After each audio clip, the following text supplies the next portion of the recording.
Damn, that just always changes when you do that, doesn't it? It's kind of not fun. Good evening, ladies and gentlemen. My name is Jonathan Kotler, and I am a comedian whose entire life was ruined by an unspeakably horrible organism that's in my body 40 years now.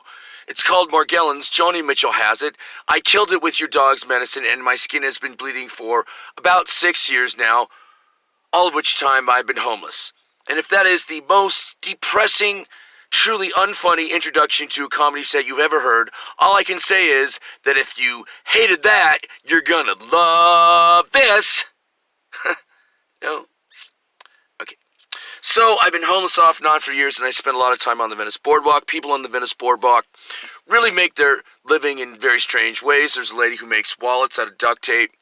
There's a lady who daily makes a mermaid out of sand. One time a guy came and he said, can you come to my motel room, make the mermaid, and then leave me alone with the mermaid? And she said, no. She's a righteous mermaid maker is all I can say, okay? You know? Those guys are apparently called, I don't know, merms, I don't know, perms, pervs, I don't know, perms. There's a guy who sells reggae, and he never will talk to me, and he plays the same annoying reggae song over and over again, Itsy Bitsy Spider. So initially, I tried to say, dude, can you play us a different song? That one's getting kind of annoying, won't talk to me. So pretty soon I looked at him and I said, you know what, man, it turns out, and I asked them, it turns out that children hate reggae.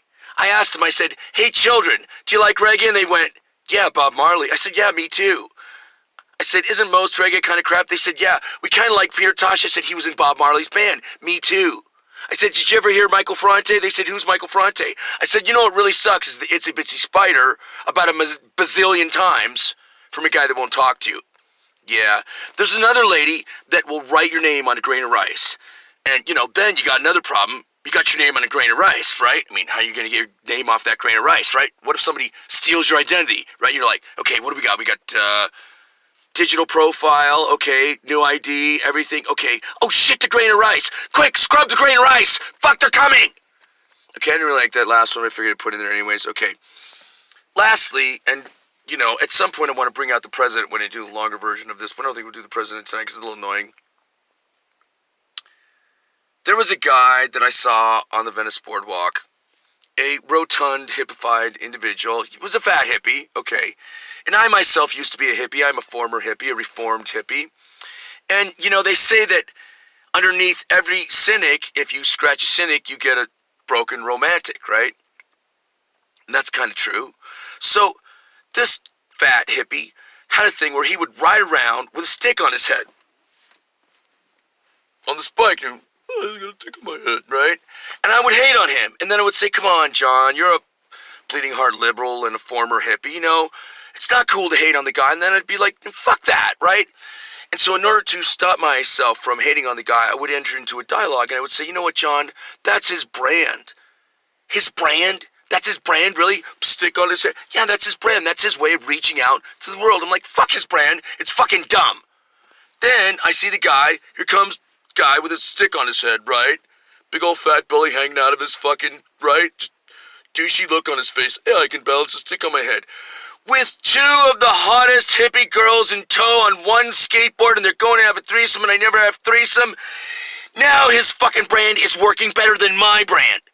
Now I'm fucking annoyed because I don't even have a brand, but now I acknowledge that he has a brand because I'm trying not to hate on him because I'm trying to see him as a younger guy who wants to reach out to people, and he has a fucking cool brand because I'm a douchey guy and a stick on my head, and now I'm having a cool threesome with two cool hippie chicks on one tiny little skateboard, and John never had a threesome. Now he's fucking pissed. Third scene of this ridiculous diorama of my life. This is my real life, okay? When I tell you that this is not material, this is my life, I want to get a t-shirt that says, this is not material, this is my life, because this is not material, this is my life. In the third pastiche of this diorama, you see the fat hippie in front of the townhouse bar where Jim Morrison hung out, with the stick on his head, doing a stick yoga seminar for possible cannabis venture capitalists. A whole circle of the douchiest new age, natural fiber, fucking weird shit in their hair, right? With a good bit of money, because in Venice there's a bunch of Trustafarians.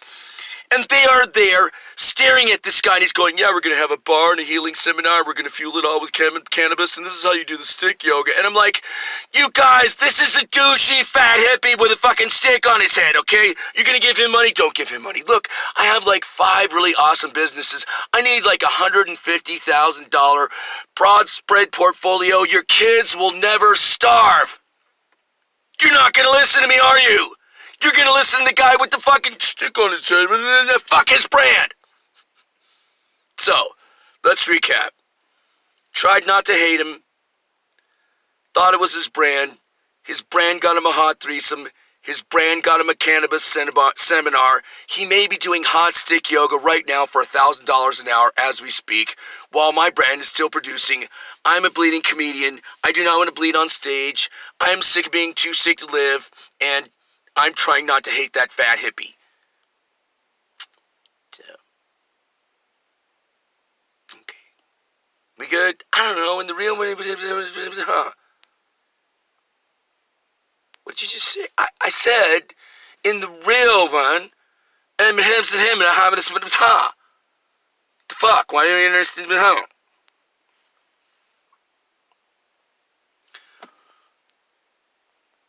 Like, bro, you need to turn the camera off, okay, and go on tour, okay? You need to, like, mellow out, all right, and go on tour, okay? Like, I met Jerry. I saw Jerry there in the 7-Eleven, okay? He was really high, and he was eating, like, 3 burritos, all right?